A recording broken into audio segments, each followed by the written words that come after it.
I just ran up the hill. And I thought I'd turn the camera, see what my thoughts are when doused in exhaustion. So, here we are in Los Angeles, a city that's currently feeling the effects of a system that's failing. It's not only failing minorities and the non-white races. Holy shit, snake, big fucker too. Jesus, suddenly I'm Steve Irwin. Well, alright, so we've got this big critter here, and we've got to get him back to his natural habitat. He's in a lot of danger. Kind of used to annoy me about Steve Irwin. He would see an animal that was totally fine, and he'd always make up some reason he had to just fuck with it, touch it a little bit. I've got to move it because it's not safe here in its natural environment. It's got to be replaced somewhere 5 blocks away. Maybe in a zoo that I happen to own. No offense, R.I.P. Steve. You're a good dude.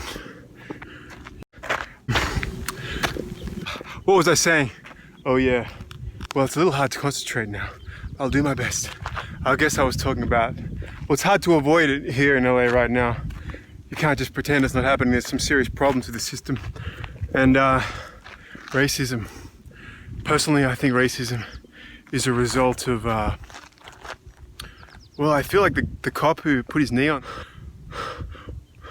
George Floyd, I think he was just a racist probably for life. I think he probably got taught how to be racist from his dad, who probably got taught how to be racist from his dad. And that to me is a result of, you know, living in a small town probably, and not really being exposed to much culture, many different cultures, many different races, and not learning about how pointless racism is and how a country like the United States was always about cultures coming from overseas ever since they stole it from the natives. And I guess if someone like that policeman had have had more education, he might have been able to see the world for what it really is. But the government would prefer to keep people stupid, I think. Keep anyone stupid who isn't part of that 1 or 2 or 10% who can actually afford real education. And I guess they like to keep people stupid so the people in that top 5, 10% can afford cheap labor who are just going to keep working and not know how to get above that slave labor employment cycle where people live paycheck to paycheck. Apparently about almost half of all people in the USA live paycheck to paycheck. So when a virus comes and they can't work for a month, the pressure is just turned up so high. I think that also contributes to incidences like what we saw, like just tried to use a fake $20 bill. Not a big deal really, no one really gets hurt. But he probably wrote a fake check because his family hasn't been able to earn any money for 2 or 3 months. And what do you expect? People are starving. The government's given people in the USA $1,200 for an epidemic that's gone on for 3 months already. And $1,200 for 3 months? What are you going to choose between rent or eating or any other number of emergencies that could come up? It's not much of a fair deal. I think that's why the system's created, to always keep a certain amount of people doing it tough. Wait, pause it. Okay, that was about 2 weeks ago. I was up here like a day or 2 after the protests had broken out around the whole country and around Los Angeles. When I shot that, I was really just thinking it was for me. I was gonna use it to see what I was thinking. But then the snake appeared, and so did Steve Irwin, and I thought, okay, I gotta share that with my snake friend. He's gone. But here I am, 2 weeks later, after we're seeing how much people really wanted to demand change through protests, and it seems to be working, which is great. And I know I'm not an expert on this whole issue, and everyone's sick of people making videos about this probably, but I'll try and see if there's some sort of thoughts that I can think of in my mind that are not on this subject soon, but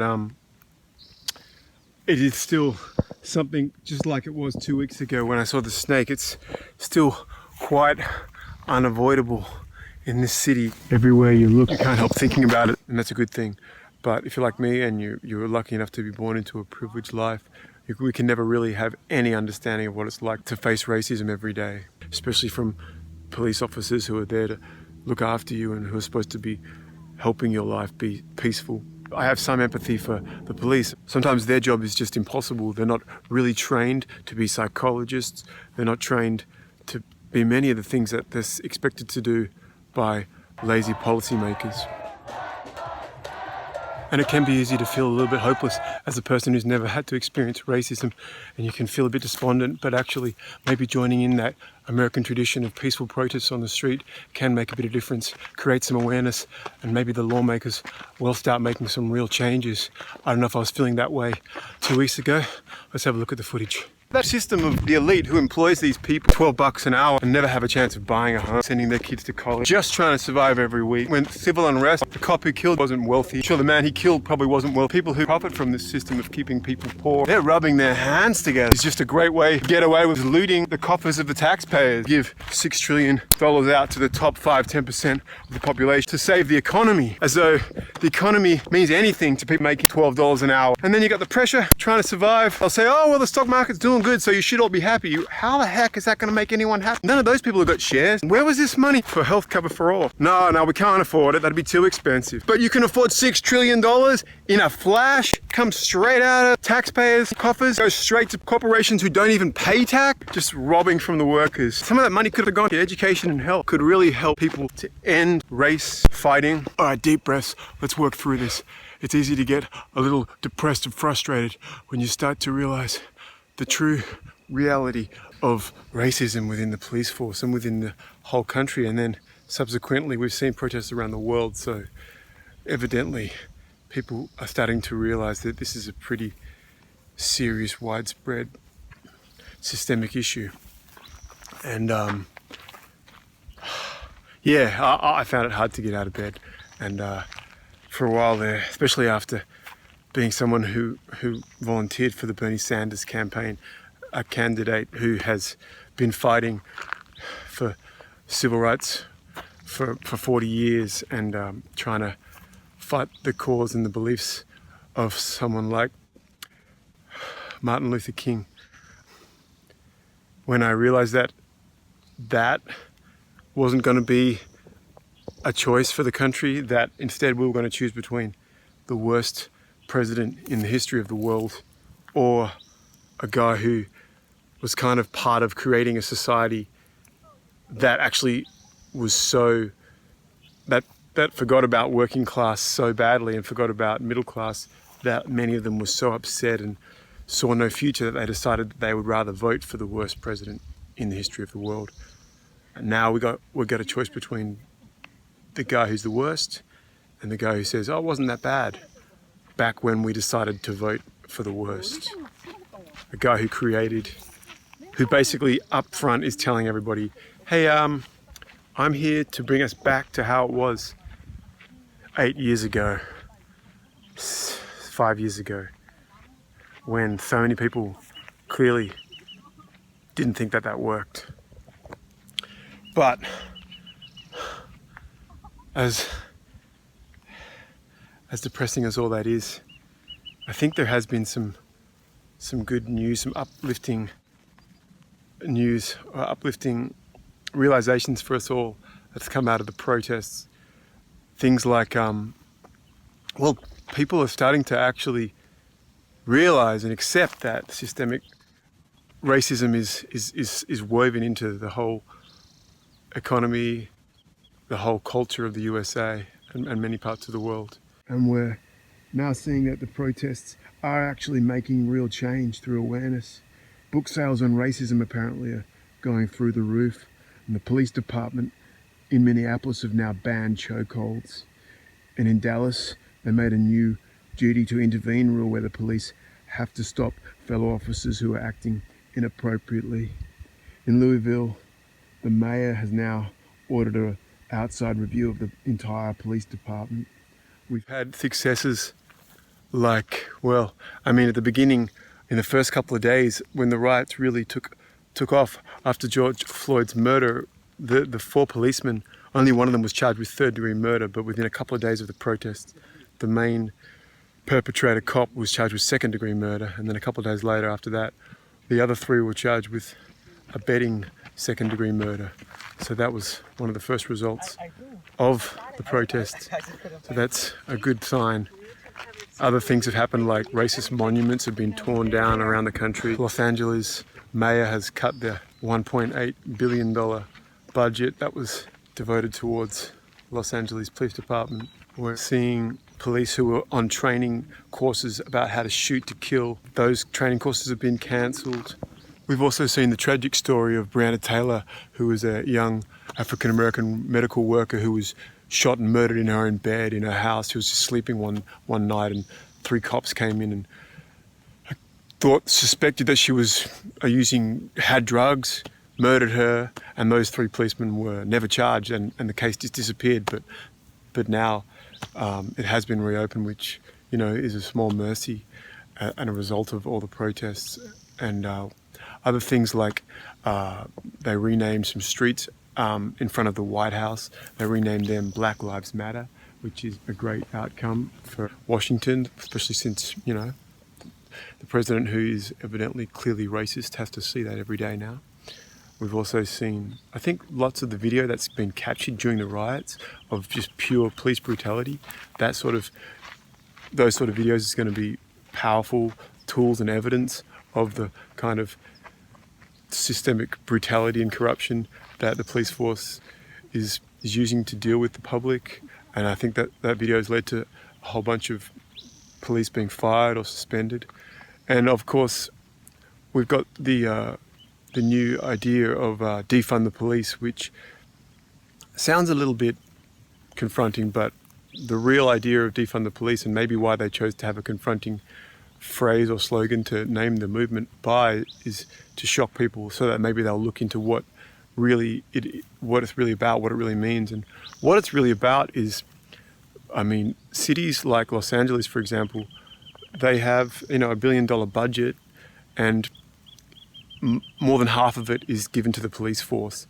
And a lot of police don't want to be doing a lot of the tasks that they're given, and rightly so. I mean, police aren't trained psychologists. They shouldn't be the ones that are called when somebody's having a psychotic episode in their home, or they even get called for chasing up dogs. I mean, whatever happened to, I don't know, a professional dog catcher, those sort of things. And obviously educational programs, after school programs, more support for people suffering with mental health. These are the sort of support that communities actually need to give everyone a chance at a happy life, instead of just spending most of a city's budget on just the police. There'd still be money for a police force, but everyone's job would be made a bit easier if the funding was spread around a little more fairly and wisely. That's the idea of what defund the police actually means. And even some police actually agree with this, because they are just given too many jobs and they're not trained enough to do those jobs. So many of them actually believe it's a good idea, and that the leaders who have asked them to do all these jobs that they're not trained for are really just being lazy. It's lazy policy, and they just say that they're going to increase police funding and have more cops out there because it's an easy way to look tough and get the votes and appear as like a tough on crime candidate, when really you're a candidate who is just being lazy, pandering for votes, and not really fixing and making life better, which is your job. You're supposed to serve the people of the community. You work for them. You're supposed to make their life easier. You're not supposed to work for oil and gas companies. You're not supposed to work for Wall Street. You're not supposed to give them $1 trillion bailouts while the people out on the street are trying to work out what they're going to do with $1,200. Will they pay their rent, or will they eat this week? There's amazing information available on places like blacklivesmatter.com about what defund the police means. So those are the good things. And I guess personally, I kind of hope that maybe we'll see that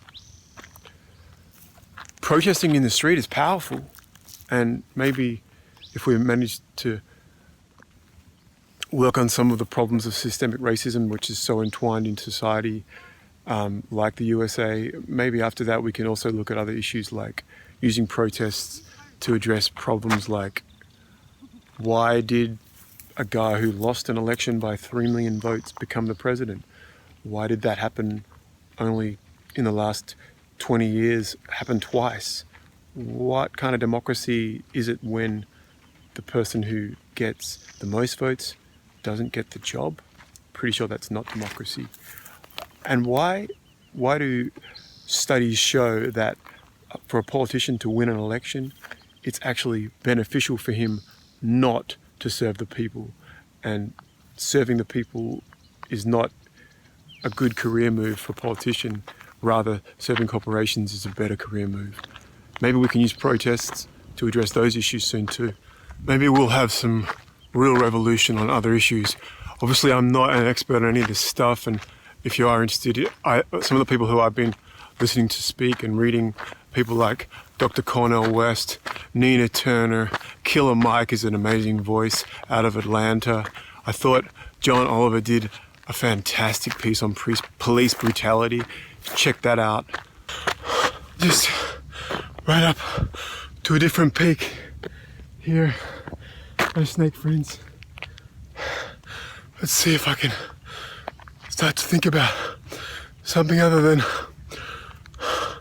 the brutal realities of 2020. Obviously, we're seeing lockdown open up. Deep breaths. All right, let's try and zone in on some other thoughts, other areas in life. Got this nice cinematic, panoramic, locked off shot. I know I've been throwing a lot of handheld stuff at y'all, so I'll try and make up for it now with a little bit of this peaceful, calm vista. It's a landscape of some sort. I've been writing some music. Thanks to everybody who's been writing me messages about the music and stuff, and the last attempt at a vlog. I don't know, I'm back here a week after I posted the first one. I see these people now that lockdown's reopened. I always see these people who have a big water bottle in their hand and they're like hiking. And I just think it's a little bit funny. Like, do they think that they might die of thirst? You're going for a hike for half an hour, maybe 45 minutes. Probably can't go for more than an hour, the trail's not that long. But yet they walk the whole peaceful trail clenching this bottle of water like it's the last drink on earth. I mean, where do they get the idea that they can't go for half an hour to an hour without dropping dead without water? If you do feel thirsty when you're hiking and you feel like maybe you're gonna faint or die, you can just turn around, head back to your car, open the door, strap your seatbelt in, start driving towards your house, and then open the door and get a glass of water like you would any other time when you haven't drunk for an hour. Or you can even stop by the 7-Eleven and get a Gatorade if you're that thirsty. I don't know. I mean, it seems strange to me to be wanting to put all that energy into holding a bottle of water. And we do lots of things for an hour without drinking. We do a lot of things in general for an hour. Like you go shopping. Do you worry that when you leave the house that maybe you'll pee in your pants if you can't find a bathroom? No. You know that when you get this feeling that your bladder's full, that you need to maybe start heading home if there's no bathroom around. You don't just crap in your pants or wet yourself. Maybe you do. Maybe that's why adult diapers are such big sellers. People are scared to go out of the house for an hour just because They're worried that their body might not tell them that they need to relieve their bowels. Anyway, I'm sure that's not what I really wanted to be here zenning out and thinking over. I'm sure that's probably not what you guys wanted to be zenning out and thinking over while you shared this precious time with me either. Let me think. I feel like if I just stare at this camera long enough, something will come out and I'll be enlightened. Try a few different looks. Hey, I work in a gas station. Adult diapers. There's an idea. It's funny, you guys in the USA call them diapers, but in Australia they're actually called nappies. Have you ever heard that word before? Comment below if you ever heard of the word nappies. Other phrases. In Australia, what you call flip-flops, we call thongs. And what you call thongs, we call G-strings. Hopefully I've lightened the mood somewhat after spending the first 15 minutes of this video concentrating on real-world significant issues that affect people. I think adult diapers / nappies is probably going to do the trick.